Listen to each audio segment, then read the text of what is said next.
עכשיו נכנס שם לאזור המיון. טוב, היא לא איתנו עכשיו דפנה, אבל הנה התמונה מדברת בעד עצמה. אמבולנס צבאי מגיע לאזור חדר המיון של בית החולים. כרגע הוא איבד את הראייה, ולפי מה שהרופאים אומרים, יש סיכוי שהעירייה תחזור. הרבה פרטים אין לנו.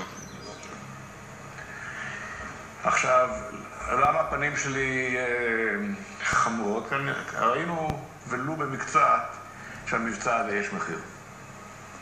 ומחיר לא פשוט, ולא קל. הם הורגים איך שהם יכולים, ואנחנו הורגים איך שאנחנו יכולים. אנחנו הולכים בשיטות, נגיד, יותר טכנולוגיות. תראי, אני חושב שאנחנו נמצאים בטרגדיה איומה. מה שקרה היום בסדריה הוא איום ונורא. זו שכונה מאוד מאוד מאוד צפופה, ונעשתה שם פגיעה מאוד גדולה. יש הרבה מאוד הרוגים, כולל הרבה ילדים. אבל אני אומר לך בצער ובכאב גדול שהתמונות האלה היו כמעט טרגדיה צפויה מראש. זאת אומרת, ככה נראית מלחמה בעזה. בואי תספרי לנו על הפגיעה של הבן שלך. אני לא יכולה לספר הרבה, אני יכולה לומר רק שהוא נפגע באזור הפנים, ומעבר לזה הוא ביקש ממני לא לפרט. איך מנהלים את המשך הלחימה כשהחטיבה מאבדת 13 איש, כשהחטיבה מבינה שהמח"ט שלה נפצע?